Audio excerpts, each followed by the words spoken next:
அந்த திமிர் இல்ல. அவர் சொன்ன அவரு பார்த்து படிக்கிற பயிலு பேரையே பார்த்து படிக்கிற பயிலுக்கெல்லாம் பின்னாடி போய் நின்றுக்கிட்டு இம்சையை குடிக்கிட்டு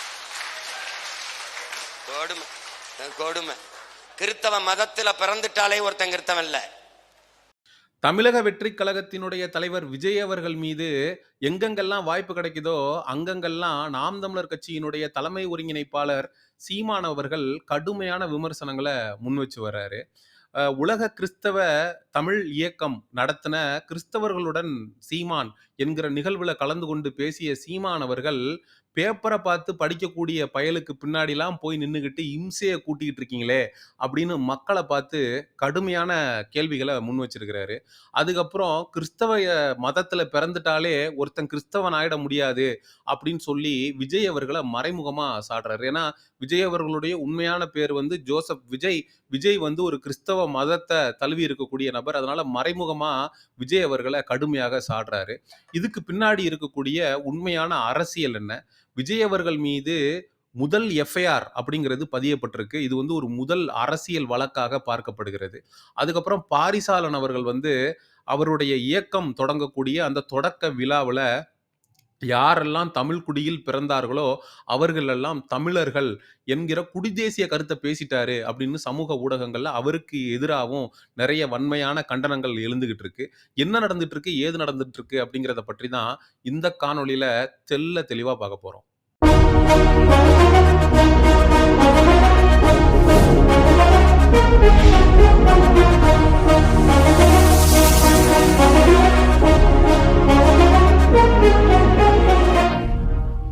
காணொலி ஆரம்பிக்கிறதுக்கு முன்னாடி விஜய்க்கு செய்ய வேண்டிய மரியாதையை செஞ்சிடலாங்கண்ணா.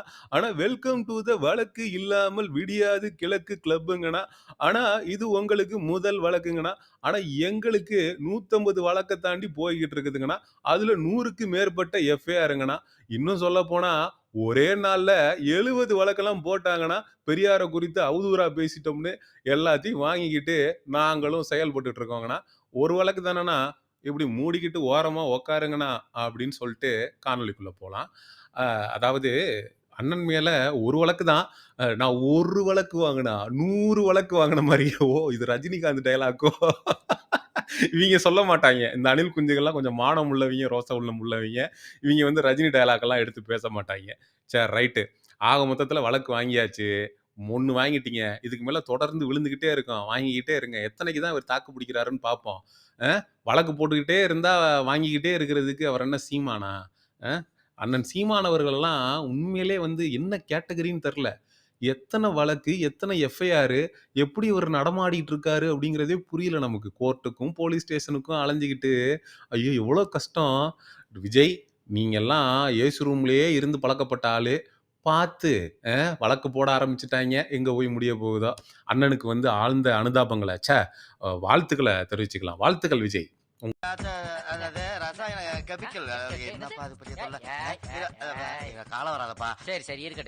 விஜய் அவர்கள் மாநாட்டுல பேசினதை எடுத்து போட்டு அண்ணன் சீமான் அவர்கள் செதன்னு செதைச்சு விட்டுருக்கிறாப்ல.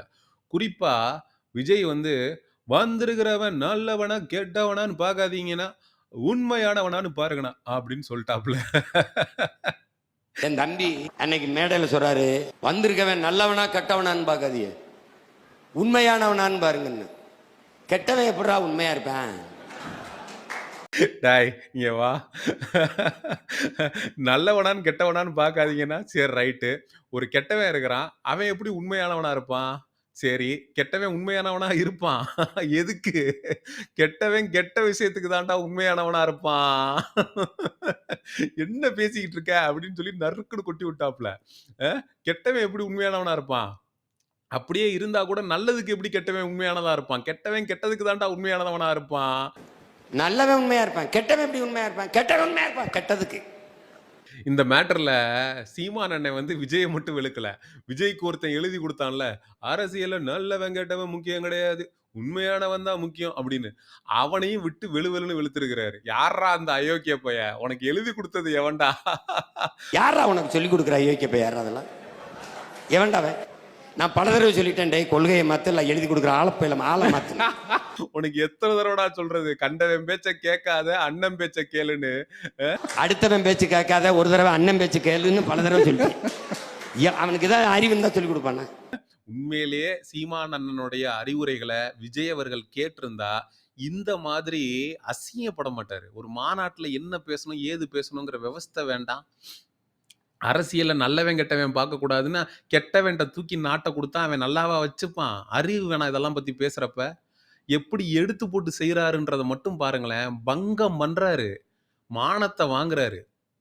இதை எங்க கொண்டு போறாரு அப்படின்னா, விஜயா சீமானா அப்படின்னு 2026க்குள்ள மக்கள் பதம் பார்த்து பிரிச்சு, விஜய் வந்து ஒரு டம்மி பாவா, விஜய்க்கு வாக்கு செலுத்தினோம்னா நம்ம சோழி முடிஞ்சு அப்படிங்கிற முடிவை போற போக்குல அண்ணன் சீமானவர்கள் மக்களை எடுக்க வச்சிருவாரோன்னு தோணுது எனக்கு. அப்ப எப்படி நீ உணர்ந்து பேசுறியா, அடுத்தவன் எழுதி கொடுத்து பேசுறியா?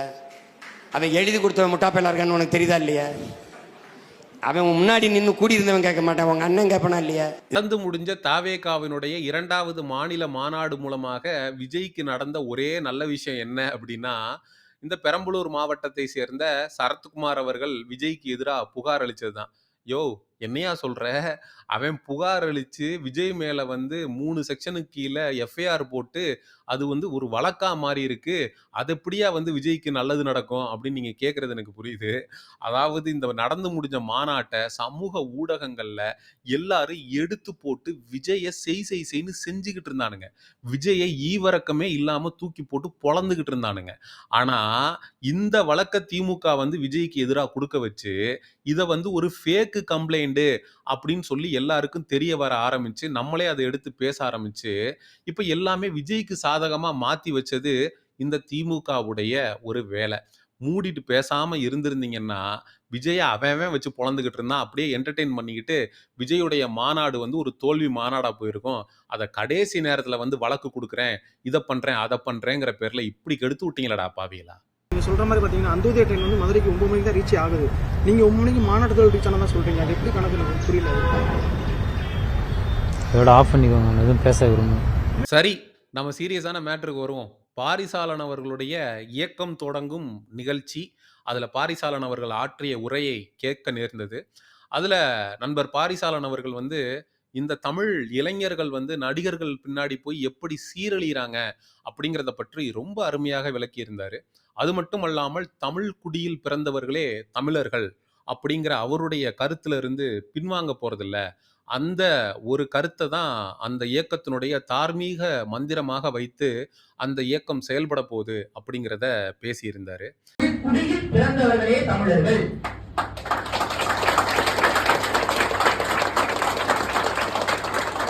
இதை சொல்வதற்கு இதுல வந்து நிறைய பேருக்கு முரண்பாடுகள் இருக்கும். ஆனா அந்த முரண்பாடுகள் இருக்கக்கூடிய நபர்கள்ல 90 விழுக்காடு தமிழர்களாக இருக்க மாட்டாங்க அப்படிங்கிறது தான் நிதர்சனமான உண்மை. ஏன்னா ஒரு உண்மையான தமிழன் இந்த கருத்தை ஏத்துக்கிறதுக்கு ஏன் தயங்கணும்? ஏன்னா நம்ம தமிழ் தேசிய அரசியல்ல, அது நாம் தமிழர் கட்சியாவே இருக்கட்டுமே, தமிழ்நாட்டை தமிழர் ஆளணும் அப்படிங்கிறீங்க. குறிப்பாக ரஜினிகாந்த் போன்றவர்கள்லாம் அரசியலுக்குள்ள வந்தப்ப ஏன் எதிர்த்தீங்க? அவர் வந்து ஒரு மராட்டியர், அவர் கர்நாடகாவை சார்ந்தவர், அவர் வந்து தமிழ்நாட்டை ஆளக்கூடாதுன்னீங்க, தமிழர் ஆளணும்னு நீங்க. அப்ப யார் தமிழர் அப்படிங்கிற கேள்வி எழுது. அப்படி யார் தமிழர் அப்படிங்கிற கேள்வி எழும்போதெல்லாம் தமிழ் குடியில் தான் பிறந்தவர்கள் தான் தமிழர்கள் அப்படின்னு ஒவ்வொரு முறையும் அண்ணன் சீமானவர்களுக்கே ஆதரவாக நின்றவர் பாரிசாலன். குறிப்பாக சீமானவர்கள் வந்து ஒரு மலையாளி, அவர் வந்து கேரளாவிலிருந்து வந்தவர் அப்படின்னு நிறைய பேர் அவதூறு பரப்பும் போது, சீமான் ஒரு நாடார், நாடார்கள் தமிழர்கள் அப்படிங்கிற அந்த ஒரு கருத்தியலை முன்வைத்தவர் பாரிசாலன் அவர்கள். அதுல நமக்கு மாற்று கருத்தே இருக்க முடியாது. இப்போ தமிழ் குடியில் பிறந்தவர்கள் தான் தமிழர்கள் அப்படிங்கிறத ஏற்றுக்கொள்வதற்கு தமிழ் தேசிய இயக்கங்கள் ஏன் தயங்கணும்? இதுல பிறமொழியாளர்களுக்கு ஒரு உறுத்தல் இருக்கலாம். நாங்க வந்து தமிழ்நாட்டை ஆளுவத இந்த ஒரு கோட்பாடு தடுத்துரும், நம்மளால ஆள முடியாது. இந்த திராவிடம் அப்படிங்கிறதே என்ன அப்படின்னா, தமிழர் அல்லாதவர்கள் ஆள்வதற்காக கட்டமைக்கப்பட்ட ஒன்று தான். அதை உடைக்கிறதுக்கு தான் தமிழ் தேசியம் தமிழர் ஆளணும் அப்படின்னு சொல்லுது.